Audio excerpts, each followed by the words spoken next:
What's going on, everybody? And I hope you've had a fantastic Hump Day Wednesday and you're enjoying your Wednesday night so far.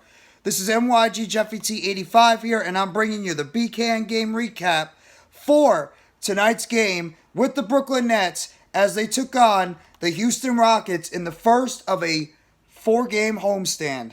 And I gotta tell you, you want to talk about a game that made you sweat? You want to talk about a game that made you nervous? You want to talk about a game that actually made you think that this team was going to find a way to blow it? This Nets team really tried very hard to blow this game tonight. They really did. In fact, with just about a little over 2 minutes to go, the Nets were trailing by 9 points. 98 to 89. But luckily, their defense finally were able to make a couple of big stops. You had some huge three-point shots by Cam Johnson, who had a big game tonight. Also, Royce O'Neal had a couple of big three-point shots, and Spencer Dinwiddie. Mikal Bridges hit some clutch free throw shots, and the Nets found a way to take care of business tonight and defeat the Houston Rockets by the final score of 123 to 114, and couple that with the loss tonight by the Miami Heat to the New York Knicks, where the Heat lost 101 to 92, and the Nets are now one game above the Heat in the standings. This is a game the Nets had to win. This is a game the Nets needed to take care of. They're the better team than Houston. They have more talent than Houston. Houston gave them a run for their money, though. Segon at center had a double-double with 21 points and 12 rebounds. Same thing with Jalen Smith Jr. or Jabari Smith Jr. He had 12 points and 12 rebounds. Kyle Porter Jr. He also had a pretty solid game. He had 31 points. Kevin Porter Jr., he was great. Kenyon Martin Jr., a lot of juniors on this team, I know. He had 15 points. And Christopher off the bench had 14. But the Nets were able to, at the end of the game, get their three-point shot going. Their three-point shot came to life towards the end. And they were able to pull off a victory that, honestly, the Nets shouldn't have struggled this much with this Houston Rockets team. They shouldn't have. And I was thinking this was going to be a disastrous loss tonight. But luckily this team was able to buckle down enough to pull off this victory against the Rockets. And this coupled with the Heat. Nets are now 41 and 35. And this win with the Heat loss puts the Nets in a little bit more comfortable position now for that 6th seed.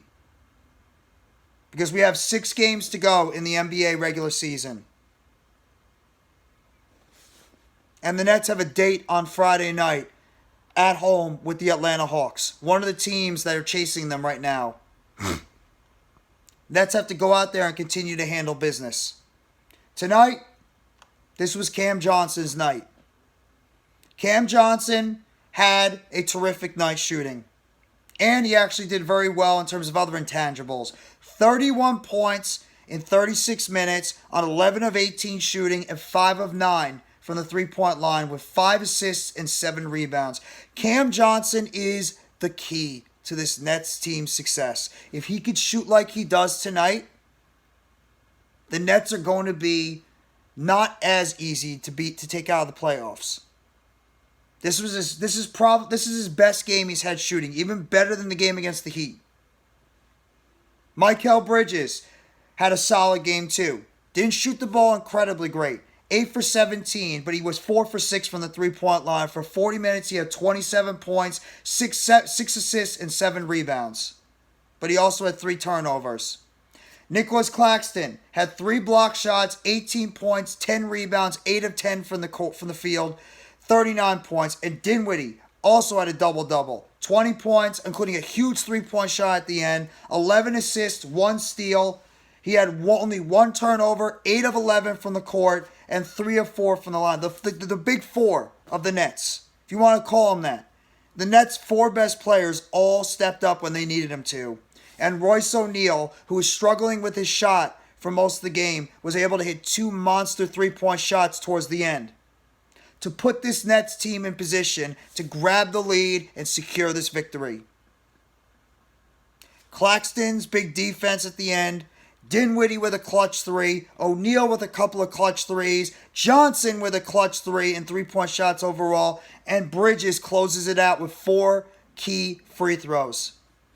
And the Nets go 6 games above 500, and they have a nice lead now over the Heat. And 2 very winnable games coming up this weekend. I mentioned Friday against the Hawks, and you have Sunday against the Jazz. The Nets have got to go out there, and they've got to handle their business against these 2 teams. Period. Got to beat the Hawks. They're a team that's competing with you right now for the 7th and 8th seed. Got to handle your business against a team that I believe they're better than.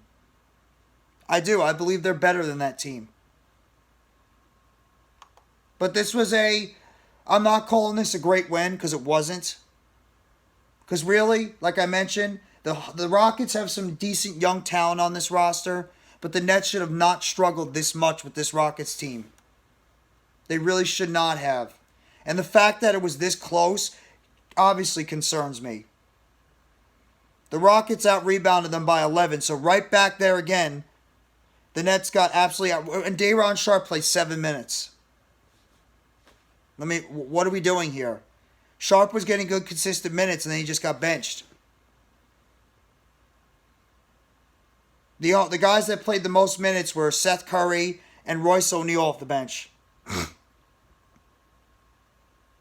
The Nets had 33 assists, though, to 21 by the Rockets. That's one of the reasons why the Nets did better towards the end. They were doing a good job passing the basketball. They did have 12 turnovers, though, to the Rockets' 10. You can't do that. But the Nets shot 54% from the court and 49% from the three-point line. That's good. And they got to the line 27 times, while the Rockets got there 21. But either way, it wasn't pretty. It was, at times, very shaky with this game. But a win is a win. And any way you can get a win, you'll take it. And the Nets found a way to get this win tonight. And this, like I mentioned, coupled with the loss by the Miami Heat to the Knicks, keeps the Nets in its comfortable position now with about a game and a half up. And they have the Hawks and then the Jazz. Like I mentioned, 2 very winnable games at home. The Nets have 5 of their last 6 games at home, and the only road game they have left is Detroit.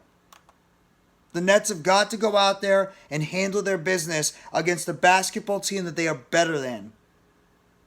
They've got to go out there on their home court and handle their business. Period.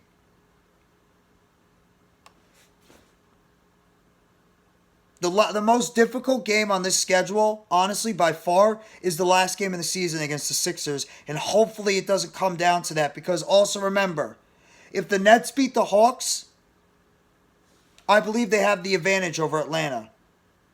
And the Nets would already have the advantage over Miami because they beat them 3 times. They swept them. So no matter what happens against Miami, you have the advantage against the Heat. But you got to be able to continue to take care of business at home. Hopefully, they're able to take care of business. But this is a good win. It's not a good win, but the only reason why I'll say it's somewhat of a good win because they got the win either way. Even though they had to struggle just to get there. But the Nets' key players, when they needed them to step up and close the game out, come back and close it out. That's exactly what they did. Johnson, Bridges, Claxton, Dinwiddie, O'Neal. It's the 5 best players on this team. And they were all in there in the game. And they were all there and made key plays to win this game tonight. So, good on the Nets getting this W. Now get ready for the Atlanta Hawks because that is the second biggest game left in these last 6. Obviously, the Sixers one being the biggest one because it's the hardest game of the season left. But you got to beat the Hawks. You got to take care of the teams that are closest to you in the standings. Go out there and take care of business against the Atlanta Hawks, a team that you are better than, and you are home. Continue to defend your home court. To at least sew up, get closer to sewing up that 6th seed so you don't have to worry about the play-in game. But we'll see what's going to happen. But that's my BKN game recap. The Brooklyn Nets pull off the victory tonight against the Houston Rockets by the final score of 123 to 114. Challenging at times with this defense, giving up 114 points to the Rockets. That's not something I want to see. The Rockets are one of the better rebounding teams in the NBA, so I will know that that's the reason why they did so well on the boards. But the Nets, in the way, got it done. And it's good to see somebody like Cam Johnson get his shot going. And he was really a big X factor in why this Nets team was able to pull off this victory. But you guys let me know in the comments section what you thought about tonight's Nets victory tonight over the Houston Rockets. If you were frustrated, if you were vexed, if you're happy at least they got the win, or you're a little concerned going into these last 6 games of the season because they struggled so mightily to beat arguably the worst team in the NBA. Them or the Pistons. You could flip-flop on who really is the worst team in the NBA. They're both up there as pretty bad. But this was it's a W. A win is a win. So let me know in the comment section what you think. Hit that like button if you haven't already, and give a sub to NYGJeffyT85. More news updates and chatter and game recaps surrounding the Brooklyn Nets. And as always, turn on the bell for notifications of the next video or short that will be dropping on the channel surrounding the Brooklyn Nets.